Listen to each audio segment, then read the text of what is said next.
Being in agriculture land جو ہمارے پاس موجود ہے اس طرف ہم کام نہیں کر رہے اور کام کر سکتے ہیں, لیکن وہی والی بات ہے کہ ٹرانسفر آف ٹیکنالوجی اگر آئے گی آپ کے پاس تو آپ کمپیٹیو ہوں گے.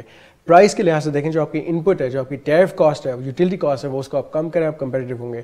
لینڈنگ اگر آپ لوگوں کو فیسیلیٹیٹ کریں, انسینٹیوائز کریں, آپ لینڈنگ آپ دیکھیں انٹرسٹ ریٹ آپ کا کہاں جا چکا ہے. آپ کرنٹ دیکھیں گے آپ نے ڈیکریز کیا تھا 7% پہ لے کے آیا تھا, ابھی کاربر 1.5% انکریز کر کے اب نیٹ آپ کا تقریباً آلموسٹ 11% پڑ رہا ہے. دنیا میں اگر آپ یو ایس چل جائیں, انگلینڈ چل جائیں, تو آپ کو نیٹ شاید 3-4% پہ آپ کو ابھی انٹرسٹ ریٹ آفر ہوگا. تو کیا وہ اٹریکٹیو نہیں ہے؟ ایک بزنس مین کے لیے بہت میٹر کرتا ہے کیونکہ ہم ایک ایک پینی کاؤنٹ کرتے ہیں.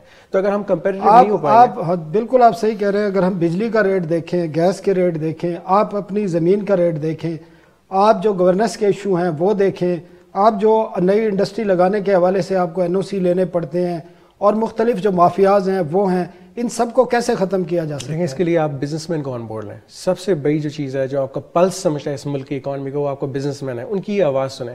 پرائم منسٹر صاحب کو اپریشیٹ کرتا ہوں, وہ آلموسٹ تقریباً ہر مہینے میں 2-3 میٹنگس کوشش کرتے ہیں کہ بزنس مین کے ساتھ کی جائے, لیکن میں سمجھ رہا ہوں ناکافی ہے. آپ کے پاس ایک اسپیشل بزنس اکنامک سیل ہونی چاہیے. کلیکٹیو 5-6 ٹاپ ٹائکونز آپ لے لیں پاکستان کے, کراچی سے, لاہور سے, اسلام آباد سے, ان کی سنیں کہ آپ کے شہر میں کیا مسائل ہیں. آپ کو اپروولز نہیں آ رہے تو مجھے بتائیں کہ کہاں پہ نہیں آ رہے. اگر وہ بلڈنگ اپروولز ہیں, ڈیولپمنٹ اپروولز ہیں, دیکھیں ابھی جو سب سے سیکنڈ ہائیسٹ ریونیو جنریشن آپ کا سیگمنٹ ہے وہ آپ کا ریئل اسٹیٹ ہے. جو کنٹریبیوشن ہے ریئل اسٹیٹ کی, جو خان صاحب کہتے ہیں 50 لاکھ گھر, ہم کہتے ہیں 12 ملین ہاؤسز جو آبادی کی آج کی ڈیمانڈ ہے, اس کے ساتھ 50-60 آپ کی الائڈ سیکٹر چل رہے ہیں. آپ نے ایمنسٹی لائی, آپ نے بینیفٹ دیکھ لیا. جو ابھی ریسنٹ آپ کی آؤٹ پٹ تھی ود ریگارڈس ٹو پروڈکشن, آپ دیکھیں گے 4% GDP گروتھ آپ نے کہا تھا کہ لاسٹ ایئر ہوگی. آپ نے بزنس کو الاؤ کیا فنکشن کرنے کے لیے, ہم کمپیٹیو ہوئے. تو ابھی جو اسٹاک مارکیٹ میں آپ نے دیکھا کہ آلموسٹ 250 بلین کے قریب جو ایگریگیٹ پروفٹس تھے وہ اسی سیکٹر سے جنریٹ ہوئے. آپ کے اس میں آٹو موبائل سیکٹر تھا, اس میں آپ کی ریئل اسٹیٹ تھی, اس میں آپ کے ساتھ بینکنگ تھی, اس میں آئل گیس کمپنیز تھی. تو یہ اسی طرح سے ہوا کہ آپ نے بزنس کو الاؤ کیا کہ پرفارم کر سکیں, آپ نے فری ہینڈ دیا. ایمنسٹی سے بہت بینیفٹ آیا, اس میں ٹرانزیکشنز آپ کے ہوئے. اگر آپ خوف پھیلائیں گے تو نیئرلی $1.8 بلین پچھلے تقریباً 1.5 سال میں دبئی گیا ہے یہاں سے پاکستان. کون خوف پھیلا رہا ہے؟ خوف آپ کی, اگر جو ادارے جیسے آپ کے FBR آ کے اسکروٹنائز کرتے ہیں کسی کو, یا نیب آ کے اسکروٹنائز کرتا ہے, یا پبلک اکاؤنٹس کمیٹی اگر اسکروٹنائز کرتی ہے, تو بگ بزنس مین کہے گا میں نے پیسے نہیں لگانے. میں ایک پروپوزل یہ دوں گا گورنمنٹ آف پاکستان کو کہ جس طرح آپ نے ایمنسٹی کنسٹرکشن سیکٹر کے لیے لائی تھی, آپ انڈسٹری کے لیے لائیں. لوگ پیسے جہاں سے بھی لے کے آ رہے ہیں ان کو لانے دیں اور لگانے دیں. لیکن UAE سے اچھی ایگزامپل نہیں ہو سکتی. لوگوں کے پاس UAE سے پرانے کپڑے موجود ہیں. اگر ہسٹری وائز دیکھا جائے تو پچھلے 10-12 سال میں UAE بنا ہے پورا کا پورا. آپ ان کو دیکھا انہوں نے کیا کیا, انہوں نے فری ہینڈ دیا بزنس مین کو. یہ نہیں پوچھا کہ پیسے رشیا سے آ رہے ہیں, انڈیا سے آ رہے ہیں, اسرائیل سے آ رہے ہیں. انہوں نے کہا پیسے آ رہے ہیں ملک میں, that's all we care about. وہ بھی FATF کے کمپلائنس کے مطابق چلتے ہیں, ان کے اوپر ریگولیشنز ہیں, گلوبل اکانومی وہ بھی آپریٹ کر رہے ہیں, ان کے پاس بھی انٹرنیشنل بینکس ہیں, لیکن انہوں نے کسی کو تنگ نہیں کیا. پیسہ جتنا گیا ہے دبئی, پورا کا پورا دبئی جو آپ کے ہے فورن پیسے سے بنا ہے, وہاں پہ سارا پیسہ ہم لوگوں کا لگا ہوا ہے, پاکستانی ہیں ہمارے اور ہمارے ملک کے لوگ ہیں. لیکن اب ایک سردار صاحب ایک وقفہ لیتے ہیں اور آپ سے یہ بات ضرور کریں گے کہ IMF پروگرام میں رہتے ہوئے پاکستان اس قسم کی ایمنسٹی اب کوئی کر سکتا ہے نہیں کر سکتا, کیونکہ اب تو سب باتیں ان کی ماننی پڑ رہی ہیں, اور IMF پروگرام کے تحت جو بل آیا اس پر بھی ہم بات کریں گے. ناظرین ایک وقفہ لیتے ہیں اور یہ انٹرسٹنگ گفتگو جاری رہے گی.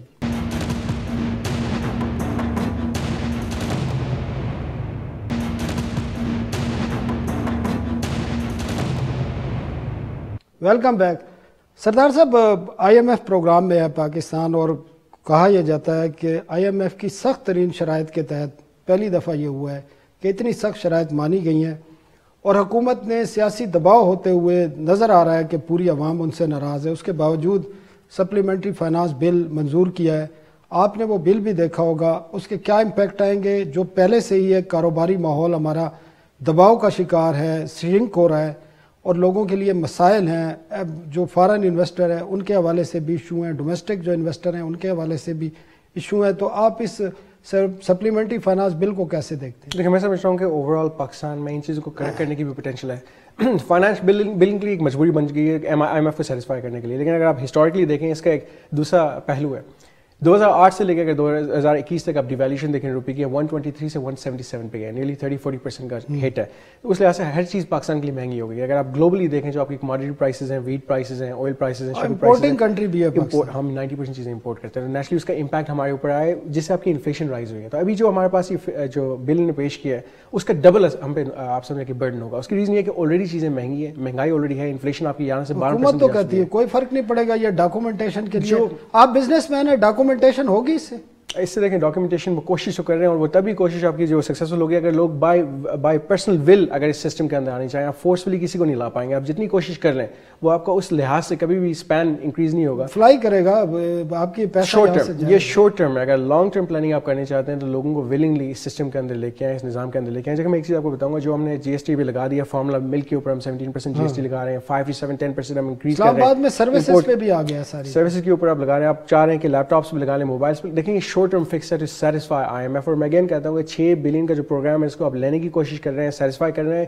یہ کچھ بھی نہیں ہے پاکستان کی کیپیسٹی کے لحاظ سے. اگر آپ پالیسی دے دیں, ٹورزم کی پالیسی لاسٹ ٹائم ہم نے پروپوز کی تھی کہ آپ ڈیوٹیز ہیں ان کو کم کر دیں, اور آئی اپریشیٹ پرائم منسٹر نے اور زلفی بخاری صاحب نے اس پہ انیشیٹو لے کے 50% ڈیوٹیز کم کر دی ٹورزم پروجیکٹس کے لیے. تو آپ کے یہاں ٹورزم سیکٹر میں تقریباً 30 سے 40 ارب ڈالرز کی پوٹینشیل ہے صرف اس ریجن میں کلیکٹیولی اکراس پاکستان. اس فائنانس بل پہ جو آپ کی چیمبرز ہیں ان سے کوئی پرپوزل لی گئی تھی یا without any consultation the business man انہوں نے یہ پاس کر نہیں؟ جب بھی بجٹ پیش کیا جاتا ہے اور بلز پیش کیے جاتے ہیں تو پروپوزل لی جاتی ہیں ایف پی سی سی آئی سے, اور اکراس جو مین چیمبرز ہمارے کراچی, لاہور کے, اسلام آباد سے, ان سے ہمیشہ پوچھا جاتا ہے کہ اس میں آپ کی کیا رائے ہے. میں سمجھ رہا ہوں کہ ایک پازیٹیو اپروچ ہے, لیکن کس حد تک اس کو امپلیمنٹ کیا جاتا ہے ایک بہت بڑا کوشچن مارک ہے. کہ ہم ہمیشہ اس کے اگینسٹ ہوتے ہیں کہ آپ ٹیکس مزید انکریز نہ کریں, جی ایس ٹی مزید انکریز نہ کریں, سیلس ٹیکس انکریز نہ کریں. دیکھیں 70 قسمیں ہیں ٹیکسز کی آلریڈی, اوورلی کمپلیکیٹڈ سسٹم ہے, اور انف برڈن ہے ایک عام انسان کے اوپر, ایک عام شہری کے اوپر.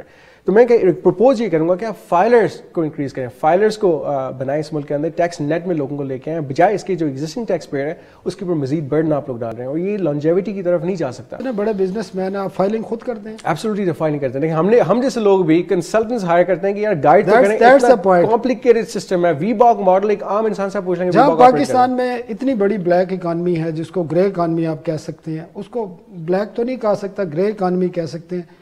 وہاں ایسے لوگ ہیں جن کو اس سسٹم کا پتہ ہی نہیں ہے, اور میرے جیسا بندہ یا آپ جیسا بندہ جب بیٹھتا ہے کمپیوٹر پہ تو ہمیں بھی کنسلٹنٹ کی ضرورت ہوتی ہے.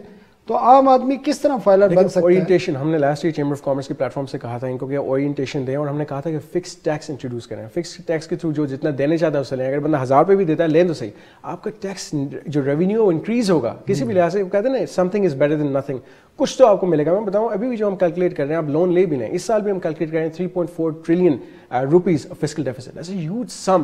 آپ کی جتنی اسٹیٹ اون انٹرپرائز ہیں پچھلے 5 سال 3 سال نہیں 5 سال سے آپ دیکھ رہے ہیں وہ بلیڈ کر رہی ہیں. That's a point. State owned کمپنیوں کو چلا کون رہا ہے؟ لیکن 200 پلس کمپنیز کی بات جو بات ہے مجھے بتا دیں, اسٹیٹ اون کمپنیاں جو ادارے ہیں یا جو وزارتیں ہیں ان کو سول سروس کے لوگوں کو چلانا چاہیے یا پروفیشنل کو چلانا چاہیے؟ پروفیشنلز کو لائیں, بزنس مین کو لے کے آئیں, وہ لوگ جن کی یہ فیلڈ ہے. آپ ایک پینی پہ جن لوگوں کو لاتے ہیں وہ کاؤنٹ کرتے ہیں, ہم سیونگ کریں گے, ہمارا کام سیو کرنا.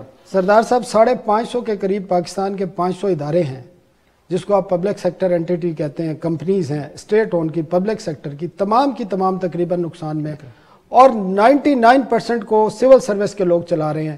آپ بتائیں اس ملک کے اداروں کو تباہ کرنے کے ذمہ دار کون ہیں؟ دیکھیں میں ملٹیپل فورمز پہ ریکویسٹ کر چکا ہوں کہ آپ ایک بزنس مین اس کو سامنے لے کے آئیں. جتنے بھی ہمارے بورڈ ہیں, چاہے کے ڈی اے ہے, ایل ڈی اے ہے, سی ڈی اے ہے, چاہے آپ کے ایف بی آر ہے, چاہے منسٹری آف کامرس میں, اس میں آپ بزنس مین کو لے کے آئیں. سیریمونیل عہدے ان کو دے دیں, لیکن ایٹ لیسٹ ان کی انوالومنٹ لے کے آئیں. وہ ہمیشہ آپ کو صحیح رائے دیں گے. اس کی وجہ گورنمنٹس آتی ہیں ایک سرٹن ٹینیور کے لیے, ہم نہیں آتے سر, ہم فار ایور کے لیے آتے ہیں. کامرس منسٹری, سردار صاحب سوری آپ کی بات کر رہا ہوں, finance ministry, D M G افسر secretary, commerce ministry, industry ministry, economic affair, F B R کے چیئرمین زیادہ تر وہی رہے ہیں. آپ کے اداروں کے سربراہ دیکھ لیں وہی چلا رہے ہیں. کئی اداروں کے سربراہ ریٹائر جو ہماری فوج سے آتے ہیں وہ لگے ہوئے ہیں.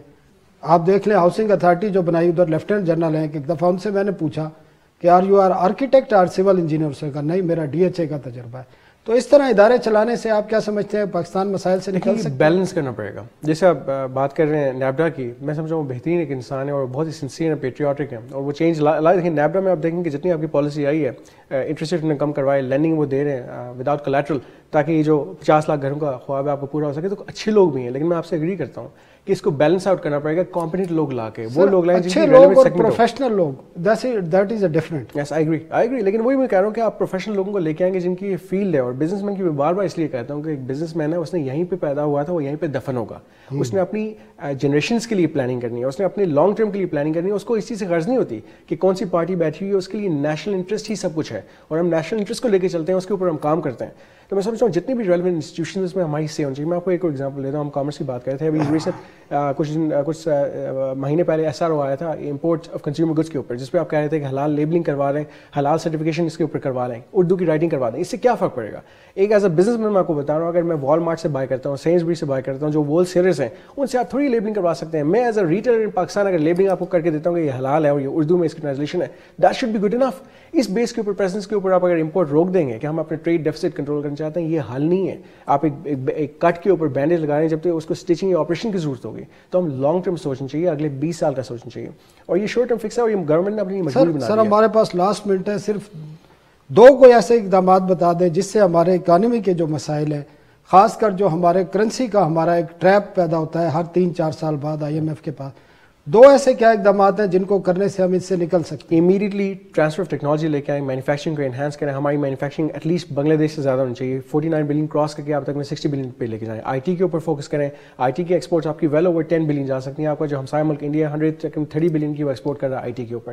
ہم اپنی مینوفیکچرنگ پہ فوکس کریں. کور اسٹرینتھ ہماری وہی ہے. امپورٹ کو میں بھی ایگری کرتا ہوں, کم کریں تبھی آپ کا ٹریڈ ڈیفیسٹ کم ہوگا, کرنٹ اکاؤنٹ ڈیفیسٹ کم ہوگا. اسٹیٹ اون انٹرپرائز کو پرائیویٹائز کر دیں. آپ ہم جیسے لوگوں کو لے کے آئیں جو آپ کو چلا کے دے سکتے ہیں. ہماری بہتری اس ملک کے ساتھ ہوگی. ہم کبھی بھی نہیں چاہیں گے کہ کوئی نیگیٹو ایلیمنٹ ہو. فارن امیج پہ کنٹرول کریں. جو آپ کی سیکورٹی ایشوز ہیں یہاں پہ, آپ جب دیکھیں آپ کا کوئی پروٹیسٹ یا رائٹ ہوتا ہے, آپ کی اسٹیٹ کمپرومائز ہو رہی ہے, آپ کی کانسٹیٹیوشن کمپرومائز ہو رہی ہے, وی کی ناٹ الاؤ دس. کل ایران کی طرح آپ پہ بھی اگر سینکشنز آ گئے پھر آپ کیا کہیں گے؟ وہ کہیں گے you are nuclear nation, you کی not control your nuclear wars. یہ بہت سینسٹیو چیزیں دیکھنے والی. دیکھیں we are very proud Pakistanis. ہم بافخر ہو کے باہر جاتے ہیں, لیکن جب دوسرے ملک ہمیں دیکھ کے کہتے ہیں کہ یہ تو مسکین ہے, یہ غریب ہے کیونکہ یہ پیسے مانگتے ہیں. ٹھیک ہے سردار یاسر الیاس صاحب, ان کا کہنا ہے کہ اگر پاکستان کو آپ نے ترقی دینی ہے سیاسی طور پر, اقتصادی طور پر, تو دنیا کو ہمیں پازیٹیو میسج دینا پڑے گا. یہاں پر جو سیاسی ایشوز ہیں یا مذہبی ایشو پیدا ہوتے ہیں ان سے ہمیں جان چھڑانی ہوگی, اور ایک پروگریسو اسٹیٹ کے طور پر ہمیں دنیا کو بتانا ہوگا تاکہ یہاں FDI بھی آئے, ہماری ایکسپورٹ بھی بڑھے, ہماری ایکسپورٹ بیس بھی بڑھے, اور ہمارے جو معاشی مسائل ہیں وہ بھی حل ہوں.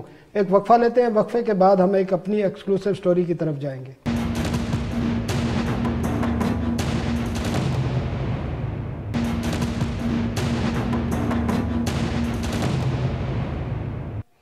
ویلکم بیک ناظرین.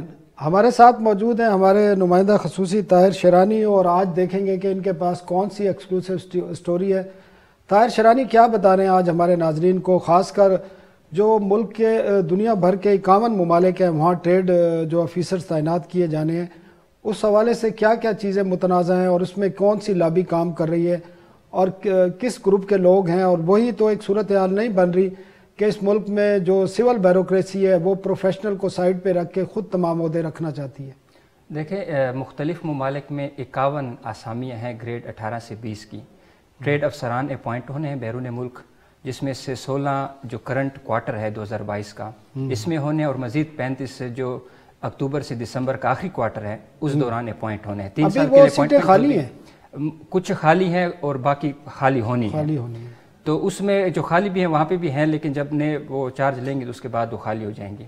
تو اس میں یہ ہے کہ وزیراعظم سے منسٹری آف کامرس نے ایک پالیسی گائیڈ لائن سلیکشن کی اور کرائٹیریا کی ایلیجیبلٹی اور ان ایلیجیبلٹی کی اپروول لی ہے. تو اس پالیسی کے تحت انہوں نے درخواستیں طلب کی ہیں. تو منسٹری آف کامرس میں ایک سلیکشن کمیٹی ہے جو انہوں نے ایک اسکروٹنی کمیٹی, تو انہوں نے شارٹ لسٹنگ کی ہے. اس میں سے درخواستیں ٹوٹل 51 سیٹوں 450 کے قریب درخواستیں موصول ہوئی. کون سے؟ اس میں سے 150 کے قریب جو درخواستیں وہ منسٹری آف کامرس نے ریجیکٹ کر دی ہیں, ان کو پروسیس سے آؤٹ کر دیا ہے. وہ جو کرائٹیریا وزیراعظم نے سے منظوری لی گئی ہے اس کے مختلف اپنے انداز سے تشریح کر کے اس کو نکالا گیا ہے.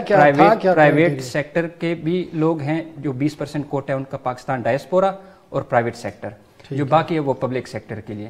تو اس میں جو کرائٹیریا ہے 51 سیٹوں میں 20% پرائیویٹ سیکٹر کا تقریباً 10 سے 11 سیٹیں 20% جو پرائیویٹ سیکٹر اور پاکستان ڈائسپورا ورسز پاکستان, اس کو کیونکہ موجودہ حکومت کے دور میں یہ شروع ہوا ہے کہ ان کو بھی ہم نے یہاں پہ دینا ہے. لیکن وہ ہوتا یہ ہے کہ اگر وہ نہیں آتے تو یہ بھی 20% in order of merit public sector اس کو فل کرے گا. 450 درخواستیں جو ہے 51 سیٹوں کے اگینسٹ وصول ہوئی. ہاں, اس میں سے 150 انہوں نے لوگوں کو امیدواروں کو آؤٹ کر دیا پروسیس سے, کرائٹیریا کی اپنی انٹرپریٹیشن کر کے. مثال کے طور پہ اس میں ایلیجیبل ہیں آل آکوپیشنل جو گروپس ہیں ان کے سول سروس, یعنی جو جنہوں نے CSS کیا ہوا ہے وہ ایلیجیبل ہیں, جو انہوں نے منسٹری آف فائنینس میں یا کامرس میں یا اس طرح جو اکنامک ریلیٹڈ منسٹریز اور ڈویژنز وہاں پہ کام کے وہ ایلیجیبل ہیں.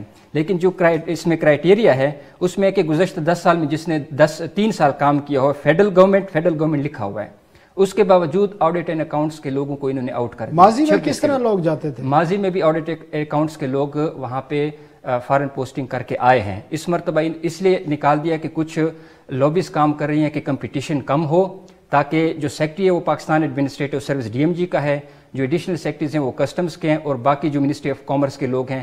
تو یہ ایک لوگ ہیں جو آپس میں لابی بنی ہوئی ہے، اور انہوں نے جو وزیر اعظم سے اپروول لی ہے اس کی بنیاد پر وہ یہ کہہ رہے ہیں کہ جو انٹرپریٹیشن انہوں نے کی ہے، مثال کے طور بڑی انٹرسٹنگ ہے، اس میں فیڈرل گورنمنٹ ان کامرس ڈویژن انہوں نے لکھا ہوا ہے ڈویژن کا نام، اور اس کے جو آرگنائزیشنز ہیں ایکسیپٹ انشورنس سیکٹر، کامرس کے جو ادارے تقریباً 18 ہیں اس میں سے 3 نکال کے انشورنس والے 15 کو ایلیجیبل قرار دیا ہوا ہے.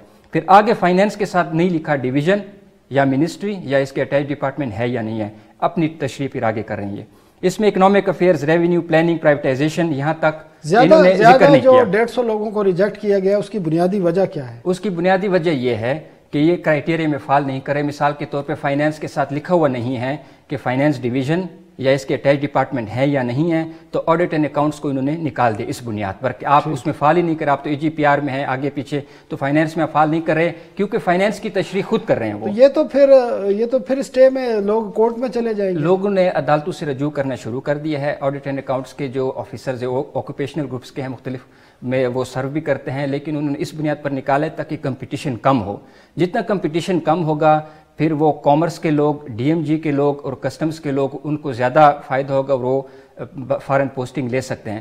اس میں دیکھو یہ جو فارن پوسٹنگ یہ کرتے ہیں ٹریڈ آفیسرز، یہ اربوں روپے حکومت کے اس پر خرچ ہوتے ہیں تاکہ ایکسپورٹس بڑھیں. لوکریٹو پوسٹنگز ہیں. اب پوسٹنگ کی جان بن گئی، ایکسپورٹس پر کوئی ذکر نہیں ہے. ایکسپورٹ اصل میں کم ہو رہی ہے پاکستان. شیرانی صاحب میں یہی بات کرنا چاہ رہا تھا. آپ نے کہا کہ ماضی میں بھی یہ سول سروس کے لوگ اسی ٹریڈ اتاشی کے لیے جاتے تھے، آفیسرز پر جاتے تھے، لیکن اگر 20-25 سال کی ہماری ہسٹری دیکھیں تو پاکستان کی بدترین کارکردگی رہی ہے ایکسپورٹ کے حوالے سے. اور پاکستان کو بار بار آئی ایم ایف کے پاس جانے کی وجہ بھی یہی ہے کہ پاکستان کی ایکسپورٹ نہیں ہے، اور پاکستان کا جو ایک زر مبادلہ کا ٹریپ ہے وہ ہر 4-5 سال بعد ایک کھڑا ہو جاتا ہے، پھر آئی ایم ایف کے پاس جانا پڑتا ہے. اس کے باوجود یہ اتنی اسٹرانگ لابی ہے کہ آج بھی یہی لوگ جانے کے لیے تیار بیٹھے ہیں. تو اس بارے میں کوئی جب پالیسی بنائی گئی تھی یہ نہیں دیکھا گیا کہ یہی لوگ ہیں سول سروس کے جو بار بار جاتے ہیں اور کوئی کسی قسم کی کوئی بہتری نہیں آ رہی.